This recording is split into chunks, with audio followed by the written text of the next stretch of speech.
There was a man who commanded silence just by walking into a room. His name didn't need to be spoken. The sudden hush was its own announcement. He bought respect with money and demanded it with his gaze. But on that day, something shifted.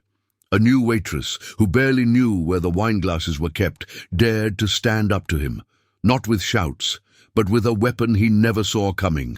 The truth, delivered in front of everyone, cutting deeper than any insult ever could. It was a Friday evening, and the Sterling was a cathedral of quiet sophistication. The warm, low lights gleamed on polished silverware, and a scent of fresh herbs drifted through the dining room.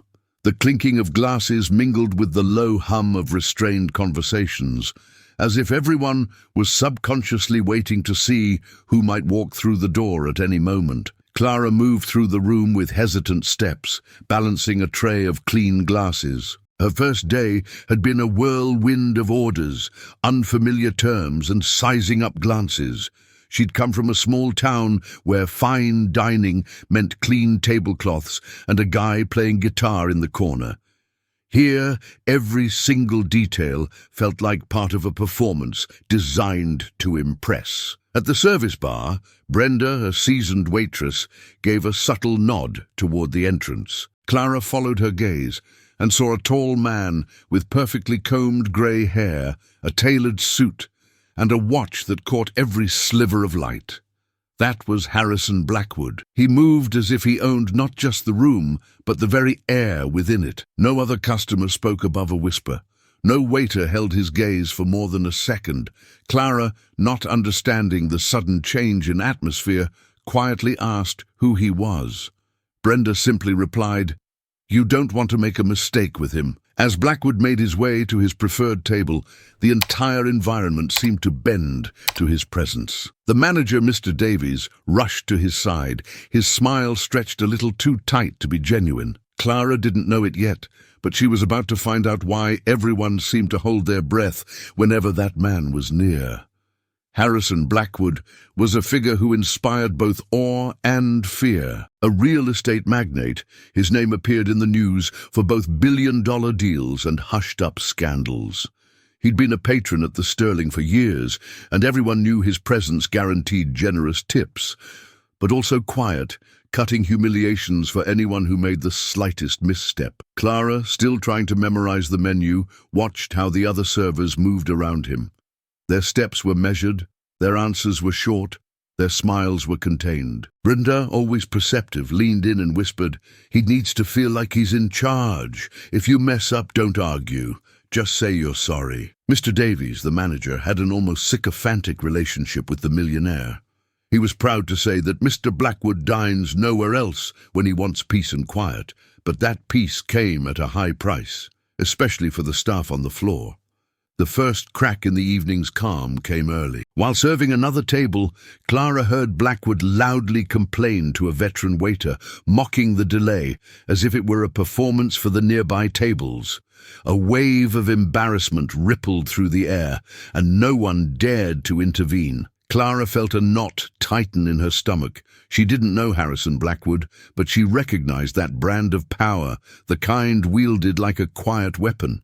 His cold, appraising eyes swept across the room, landing on her for a few seconds. It wasn't a look of curiosity, but of inspection, and in that moment she knew, sooner or later he would test her. The test came sooner than Clara could have imagined. In the middle of the dinner rush, Mr. Davies approached her, looking flustered. "Clara, Mr. Blackwood wants you to serve his wine." She was surprised.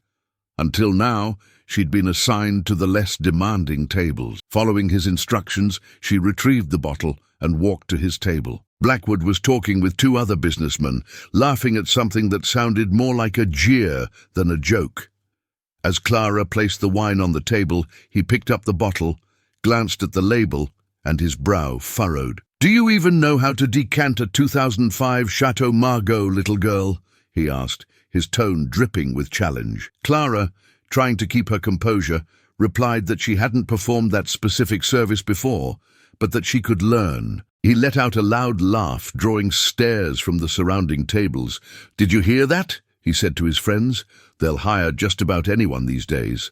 Their laughter echoed in the dining room. Clara felt her face flush with heat. She tried to proceed, but Blackwood took the bottle from her hand, saying, "Just leave it. I don't want you ruining a wine of this value." She stepped back, hearing the muffled comments from other patrons and staff. No one said a word in her defense. Mr. Davies, standing near the service bar, pointedly looked away as if he hadn't seen a thing. That seemingly small moment felt immensely heavy. It wasn't about the wine. It was about being put in her place, being told she didn't belong. And that night, Clara learned that for some people, humiliation was a display of dominance. The next day, the story was already making the rounds, passed along in whispers. Some colleagues offered words that were meant to be comforting but felt more like, "I told you so." Others just gave her sidelong glances, as if her mistake had somehow tainted her. Mr. Davies called her into his office first thing. Sitting behind his desk, he shuffled papers, refusing to meet her eyes.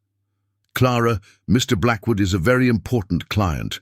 We can't afford unpleasantness." She tried to explain that she hadn't refused to learn, but he cut her off. "I'm not here to debate it. Just be more careful." The message was unmistakable. Her side of the story didn't matter. The millionaire's comfort was the only priority.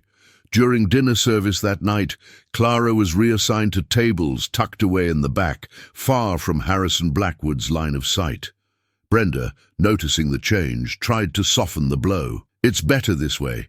Keeps you out of trouble." But to Clara, it felt like being put in exile. The least demanding customers were now her entire world. Her tips dwindled, and worse, the feeling of being invisible began to weigh on her.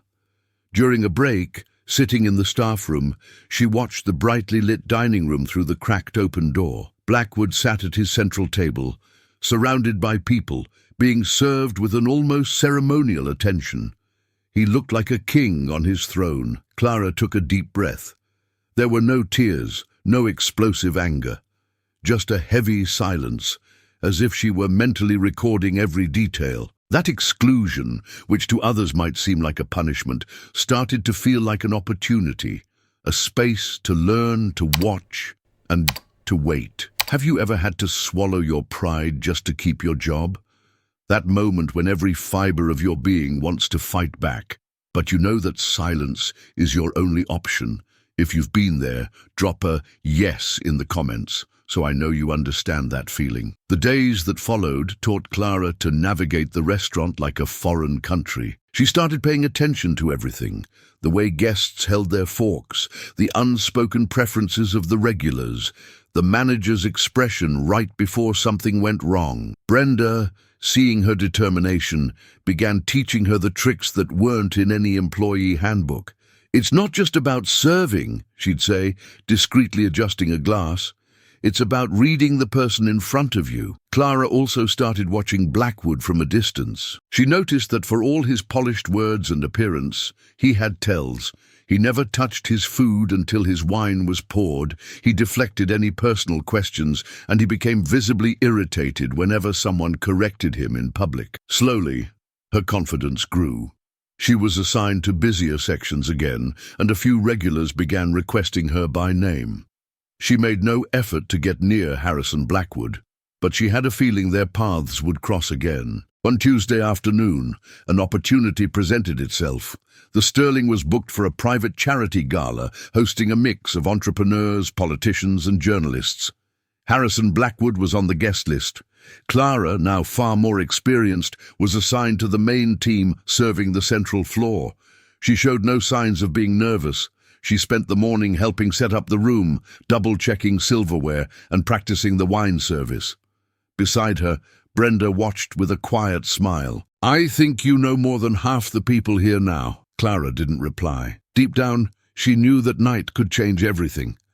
She didn't have some grand plan for revenge, just the conviction that if an opportunity arose, she wouldn't let it pass. When the doors opened and the first guests streamed in, she wore a professional smile, but her eyes scanned the room. And when she saw Harrison Blackwood enter, flanked by photographers and well-wishers, a quiet fire ignited within her. The gala proceeded with soft music and short speeches. Clara moved between tables with flawless posture. When it was time to serve the main table, there he was, Harrison Blackwood, surrounded by fellow businessmen and two journalists who were noting his every word. She approached with the wine bottle, the exact same label he had used to shame her weeks ago, a Chateau Margaux 2005. It was no coincidence. With calm, deliberate movements, Clara placed the decanter on the table and began the process with practiced confidence, describing each step for the guests. "A vintage like this needs to breathe to release its full bouquet," she said, looking at the journalists, not at him. "A bottle of this caliber deserves to be handled with care." The guests nodded, impressed. Blackwood held a tense smile, clearly unwilling to interrupt the performance. When she finished, she held up the glass and with polite finality added, "It's interesting.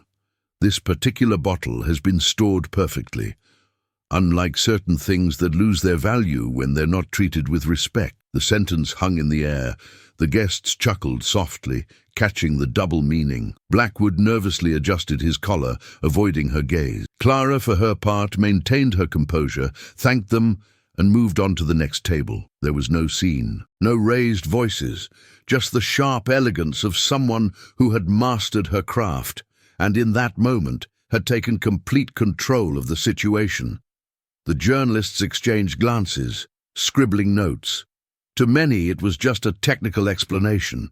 To those who knew the backstory, it was a response as precise as it was undeniable. And for the first time since she'd set foot in that restaurant, Clara saw Harrison Blackwood rendered speechless. The rest of the evening unfolded like a silken thread. Clara continued her work with a quiet grace, without a single direct exchange with Blackwood.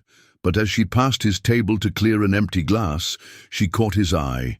The arrogance was gone, replaced by a silent, almost reluctant acknowledgement. As the guests were leaving, she heard one of them remark, "That waitress really knows her stuff, and she speaks with such authority." Blackwood remained seated for a few moments, fidgeting with his napkin, before getting up and leaving without his usual fanfare. No final word, no grand gesture.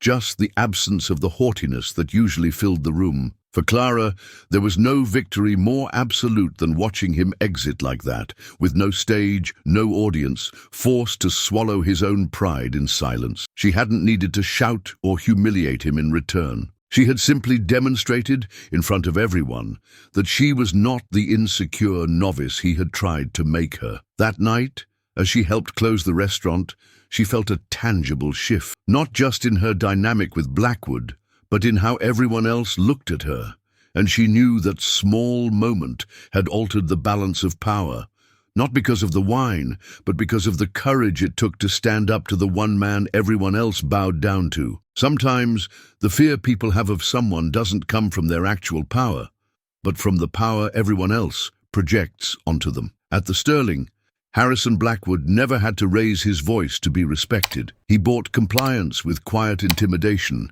and everyone else's fear did the rest of the work.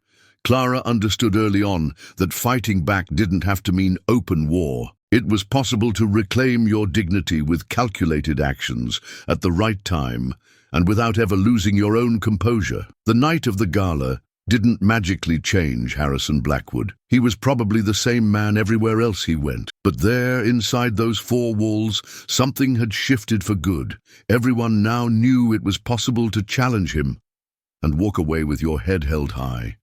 In the end, it wasn't about wine or a game of power. It was about remembering that respect is never begged for, and that sometimes all it takes is one firm stand to break the silence of many. If this story moved you or made you think of a time you had to stand your ground, hit that like button. It lets me know it's worth it to keep telling stories like this. Let me know in the comments what city you're watching from.